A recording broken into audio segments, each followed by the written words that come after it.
Hello, and welcome to the Changemakers LA podcast presented by LA List. The Changemakers podcast is a tribute to the people and the policies that work to make LA neighborhoods great places to live, work, and play. My name is Tanua Thrash Intook, and I'm the Executive Director of the Local Initiative Support Corporation Los Angeles office. Today, we're speaking with some very special guests about the future of housing during an unprecedented time. Today, we have with us the Director of Southern California for the California Housing Partnership, Paul Beesemyer. Paul oversees all of the partnership's Southern California housing finance consultants. He also assists the nonprofit housing community and public agencies with affordable housing finance, real estate development, preservation of at-risk housing, and general housing policy. I'm also thrilled to present Bill Huang. Bill is also an adjunct faculty with our HDTI, or Housing Development Training Institute, and the Director of Housing and Career Services Department for the City of Pasadena. He is a champion of housing and has been inducted into the California Housing Hall of Fame. Thank you for being here with us, Bill. We're also joined by the incredible Rebecca Louie of Wakeland HDC. Rebecca has more than 20 years of experience in the affordable housing industry. As the Vice President and COO, she brings an in-depth knowledge of all aspects of planning, building, and operating affordable communities. And finally, we're excited to be joined by Audrey Peterson. She's a USC School of Public Policy alumni and Senior Projects Manager at Clifford Beard's Housing. She's a developer of permanent supportive housing and is dedicated to ending homelessness in Los Angeles. Audrey is also an alumni of LISC's HDTI program. Thank you all for joining us today. It's a pleasure to be surrounded by so many champions of California housing and so many of you who've worked with LA LISC over the years. So let's get started with our first question. So Bill, for a broader look or picture at the current situation, what do you feel the coronavirus has taught the field about the relationship between housing, health, and safety? Well, thank you for having me here, Tanua. And I think what we've learned is that housing, health, and safety are very interconnected in ways that we didn't realize. It's exposed a number of vulnerabilities, some of which we had an idea that they were there, but now we see them much more clearly. And it's exposed some brand new vulnerabilities that I think in general we were not aware that we even had. So for instance, the local LA County emergency order is called Safer at Home, right? So where does that leave people who don't have a home, right? How are they supposed to be safer? And so you saw this mad scramble of setting up a hotel room, moving people into hotel rooms, decompressing shelters, et cetera, setting up quarantine rooms, isolation rooms. I mean, a whole mad scramble for that to protect that population. One of the real difficulties there is this matter of decompressing emergency shelters. I mean, that meant during the emergency order, the shelters in my city that I know, they were not accepting. Not only were they not accepting any new intakes, but they were moving out 2/3 of their existing population. And so what we have right now is about 1/3 of the emergency housing capacity that we had before the pandemic. And we all know that we needed more. We didn't have enough emergency housing. Now we're down to about 1/3 of that. We saw, the skilled nursing facilities were having a hard time before the pandemic.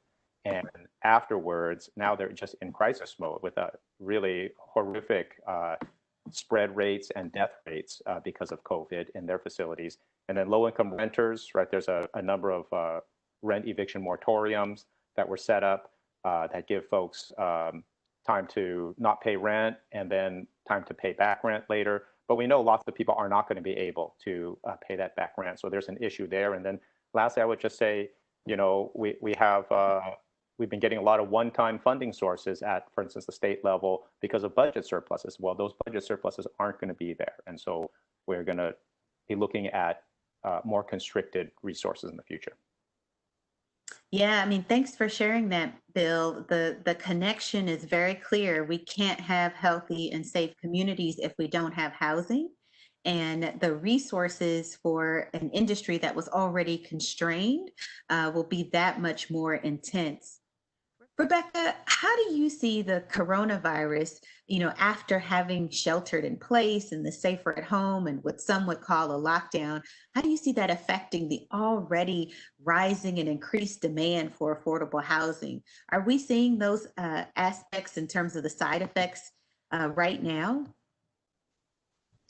Yeah, I think we're already starting to demand. I think that even with the eviction moratoriums that are taking place statewide and in most of the cities, we're having more residents that are just leaving their apartment. I think they're nervous that they won't be able to pay rent. I think we're all really looking ahead to what's going to happen when the unemployment benefits, are not as robust now, or when they run out, and when these moratoriums run out. I think we all see a real pending crisis coming that's going to result in more people losing their homes, more people in need of affordable housing, and really also probably supportive housing, because I think we're going to see a lot more people entering homelessness because they, kind of already lost their housing that was already pretty much at the bottom of the housing choice rungs, I guess you'd say. So yeah, I think it's going to really, really see a increased need and demand. So, I mean, that is a sobering sort of perspective on what's happening in the market right now. People were already housing insecure.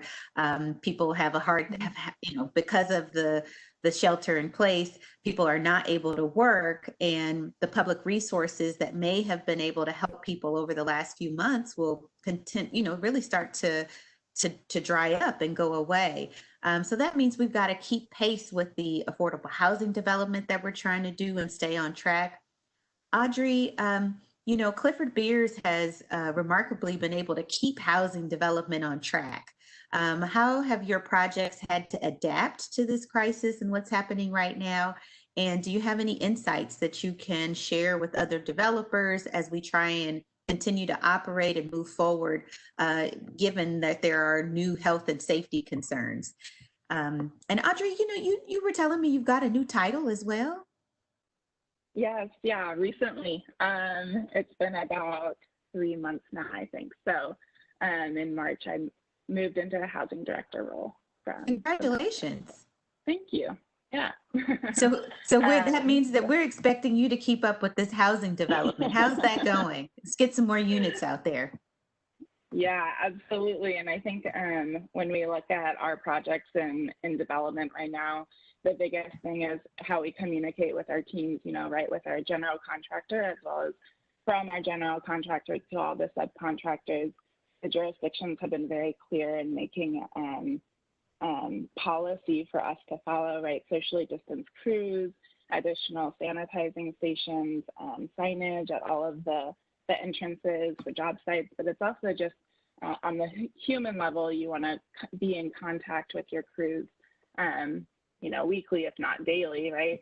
To make sure that subcontractors are still coming onto the job. They have enough labor to get to your job as well as other jobs. At least one of our jobs has instituted temperature readings on site before people come on site. All of that's very important to keeping crews healthy, as well as the construction going. I think that's the biggest thing, is sort of taking it at a human level, right? We all have to remember that this is more than just our job to build housing, but also the humans that work on our job, the people that work on our jobs are also part of families. And so making sure that you're having communication with them on how they're feeling each day, taking their temperature, checking in with subcontractors on crew availability, and all that helps keep everything on schedule for us. Well, I mean, that's a lot of extra. It already takes time in order for affordable housing development, or really any construction, to take place. And now we've got to stop to make sure that everybody has their PPE, that they're following safety measures, that there's hand sanitizer on site, and that you're taking the time to actually check people's temperature. This is a lot. This is additional time and energy that is needed in order to be able to keep moving forward with a project. So, Paul, let's get you in on the conversation. Rebecca, kind of talked about it, but there's a lot of folks who have been able to make April payments. They've been able to make May payments, but as this thing continues to go on, that's going to might be harder and harder for people to continue to make payments because maybe savings have started to dwindle, and any public resources, stimulus checks, all of those things start to, to sort of getting eaten up with everyday life. So as residents face unemployment and uncertainty and are having a hard time paying rent, what have you seen in terms of some of the pressures on affordable housing right now?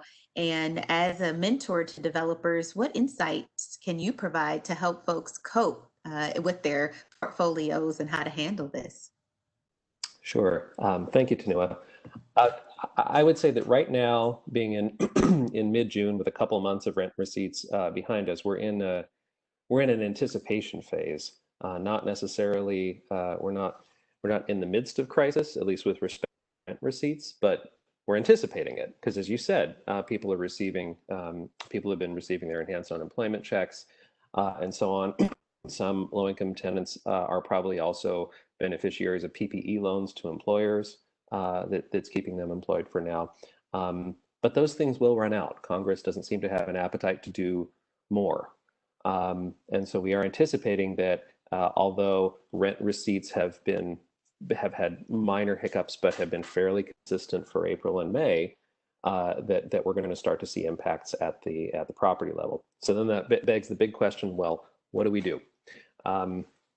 The affordable housing community writ large is not a community that is generally interested in seeing people on the streets. It's the whole reason for being of the affordable housing industry. So I think, the first thing is that affordable housing owners are going to try very hard to figure out ways to keep tenants in place. And there are a few things at the property level that make that that perhaps make that an easier thing to do than say a market rate property that's stretched pretty thin. For one thing, we have all properties are set up with in some cases fairly healthy reserves. So that's the first place I think that owners will be looking after they look to tighten up operations. But the other thing that this highlights to me, and this is not something that this is something that we touch on a bit in the HDTI, but it really highlights the importance of systematic, high level and consistent asset management, because it's I look around at the developer partners that we work with, and I'm just thankful they have great asset management systems in place. Because if you don't, and if you're not watching the properties closely, you could quickly find yourself in real trouble and not realize you were getting into trouble. So to me, the part of what the coronavirus crisis is highlighting is the importance of every little point on the affordable housing spectrum, including that point on the spectrum that deals with the properties once they're done, they're built, you've fought city council and the planning commission, you've won, you've gotten your money together. You've partnered with them, hopefully. Right. We did it. And now we're 3 years down the road, and we've got some major operating problems coming. So that really highlights the importance and the critical role that asset management plays in keeping affordable housing sustainable for the long term. I think that's really, really critical. And I'm glad you mentioned that. I know at LISC over the past year, we just so happened to really be focusing in on trying to make sure that all of our groups and all the groups in the market have strong asset management skills and expertise and training, not knowing that something like this would come. But you, as someone who has been in this field a long time and advises organizations, to hear that that's a critical component of the full development spectrum and process is something that we definitely need to heed as an industry and hold on to as far as how we manage during uncertain times. So Rebecca, during the current pandemic, Wakeland has been working to adapt services for residents. This is, Paul talked about it, Bill talked about it. Our goal is not to have anybody on the street as affordable housing developers and partners and communities. And people now need even more than housing. They need additional services. What have you guys been doing to adapt so that you can help your residents better shelter in place? I would say our first push was really on basic needs, getting people's basic needs met. So, we had a lot of residents, we have a lot of seniors, we have a lot of formerly homeless seniors, we have people who've been homeless and with very limited resources. So, they weren't able to go stock up for this type of thing. They might live in areas that are in, food deserts. And so, in a way we never have before, we immediately started partnering with food banks and food distribution and calling hotels and getting things. And, fortunately, I have a really dedicated staff because that was a challenge. Who's going to deliver it? Who's going to get it to them? Who's going to kind of be out there? So it was just this really worst case scenario of just this extraordinary day-to-day need for food and toilet paper and supplies for the residents and then getting it out there. So I think that was really adapting, getting the systems put in place to be able to do that. And now we've got that going very routinely where we're at the properties with the biggest needs, being able to get those basic need deliveries. We then really had to focus on benefits connection. We knew it was in our best interest to try to help everyone get set up for unemployment and the stimulus checks and any other benefits they're eligible for, but with the challenge of not being able to meet with them in our community center or let them use our computer labs, which had to be closed. And knowing that for so many people, this is a really overwhelming process. So we started doing, we got phone numbers for every resident at every one of our properties, which we did not originally have. So we were able to get those together. Our services staff who were working from home at this point just started calling everyone. What do you need? What do you need help with? When they could, they would walk them through the process on the phone. They started FaceTiming people, which was something we hadn't done before. So doing FaceTime and Zooms with the residents that did have the technology to do so and the ability. And then for those residents that don't have computers or phones or any way to do that, we started having one-on-one appointments with them where we would have all the PPP in place, PPE, I was getting that wrong, where we could have one-on-one meetings with them in our community rooms and get them signed up for what they needed, which I think has been an enormous assistance. We got a lot of people signed up that would not have otherwise been able to. And in doing so, kind of have seen the benefit of calling people and using Zoom. It can sometimes be challenging to get adults to participate in services. And we found that when you can call them and Zoom them and let them be in their home, it's something we're going to incorporate into our programs going forward. And then I would say going forward, what we're really focusing on is the digital divide, which is, always been a nagging problem, but now is looking like the solution to so many things is figuring out, we're going to be in this virtual world. What's school going to look like for our kids in the fall? How are they going to participate if they're in some combo of needing that? So we're assessing all of our properties, the old ones that maybe don't have Wi-Fi. Can we at least do some kind of radius of stronger Wi-Fi around our community rooms so people could sit outside of it? Can we retrofit old buildings to be able to get more people Wi-Fi? And we're partnering with organizations to try to get more, laptops and tablets and things like that for our residents. Wow, it's full service nowadays, right? A lot of the development that many of us have done and that you all do really starts with getting people housing. But given this crisis, we found that in order to keep them housed, we have to be able to now sort of pivot and provide some of those basic services so that they get the food access, they get information, like you said. And I'm loving hearing this concept of can we deliver services now to residents based on this virtual reality. People weren't maybe showing up to certain things before, but now is there a way to engage them if they can stay right in their homes as well? And I'll have to say, I'll just put a plug for the fact that LIST Los Angeles just put out a housing toolkit. And one of the things that we're really hoping is that some of the reserves and some of the residual receipts funds that might normally go out to a city or a county can be used to provide those kind of services that are needed to help people more comfortably shelter in place and be able to sustain their housing. So, Bill, that brings us to what can cities do? We see that there's an increased demand for housing, and not only for housing, but all the services that go along with that. You've worked as the housing director for LA County. Now you're the director there in the city of Pasadena. What role can government play in supporting affordable housing development right now? And what action are you already taking to support affordable housing? Thank you, Chanua. Yeah, I would say, the public sector is doing a lot on the legislative level. There have been an unprecedented number of housing bills passed, adopted, and proposed, including some that are actually useful. They cover things like I knew Paul would appreciate that. Some that they include streamlining, super density bonuses, by right development. Uh, Accessory dwelling units, source of income discrimination, sort of a wide gamut of legislation has been adopted. Um, and also, more and more publicly owned property has been made available for housing development and shelter development, more than I think probably ever before. And so that's possible. That's positive. But we still need a lot more. At its core, the housing crisis is due to the fact that housing costs are increasing at a much faster rate than incomes. And so the thing that really addresses that issue is long-term deed-restricted housing that ties housing cost increases to income increases. So the housing costs don't outpace incomes, but they're tied together, and they continue to stay tied together for the long term. That's something that rental assistance and even rent control can't do as well.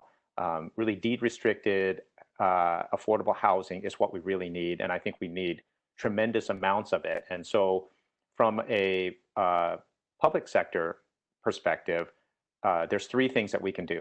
We could subsidize it, which we're doing, but we need a lot more permanent, ongoing funding sources.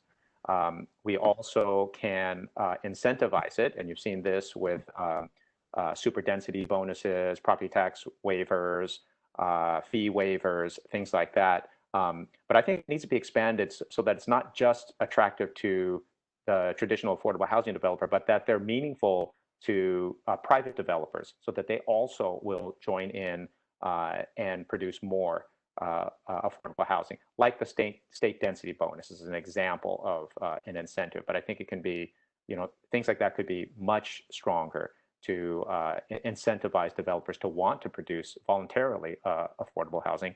And then lastly, we can require it. And we can require it with things like inclusionary zoning that says if you're going to develop, you have to set aside a certain number of units as affordable. And so between those three things, I think those tools need to be strengthened. So more subsidy, more incentives, and more requirements to do it. And between the three, I think we can move the needle. I'd say in Pasadena is not a very big place. We're 23 square miles. We currently have 755 deed restricted units in our pipeline right now. Wow. And that's in a very difficult environment, including 2 brand new PSH projects are in there as well. So it can be done. It is being done, not just in Pasadena, but in other places as well.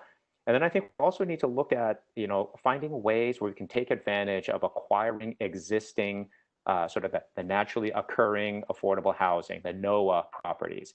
Our traditional affordable housing funding sources usually look at substantial rehab or new construction, but there's a lot of existing apartment buildings that could be acquired and deed restricted, and over time, as the tenants move out, those units can be replaced. Those tenants can be occupied. Those units can be occupied with affordable tenants. But our funding sources don't lend themselves to that. Also, I think we need to look at shared housing. We're doing a pilot program using a single family house for shared housing for rapid rehousing clients who can't afford their own unit, but they can afford their own room. And so this would be permanent shared housing. And then we're also looking at, I think, ADUs. There's been an accessory dwelling unit building boom, but how many of those really are going to be used for affordable housing rather than short-term rental or home office or something like that, right? We really want to get some affordable housing, real affordable housing out of that. And so that's an area where there's room to work. We're doing a pilot program like that. We're getting ready to launch a pilot program for ADUs in Pasadena to get some real affordable housing. But yeah, we need massive amounts of deed restricted housing. Well, Bill, thanks for leading the way in Pasadena. I mean, that is a model for many other cities who might say it's not possible. You have pulled together various different streams of resources and various different strategies to get people housed, from new buildings to accessory dwelling units and everything sort of in between, where there's naturally occurring affordable housing and you're picking up those opportunities. So that's great. So I'm going to ask each of my panelists. We're going to close out for today. So during this pandemic, housing seems to have come to the forefront with calls for safer at home, but for who and who has gotten housed. But we've also seen a record, rapid pace response by the state of California and local municipalities and moving homeless people, for example, to hotels to get everyone in. What does that say to you about the importance of the affordable housing movement moving forward? I'll come to Audrey on this one first.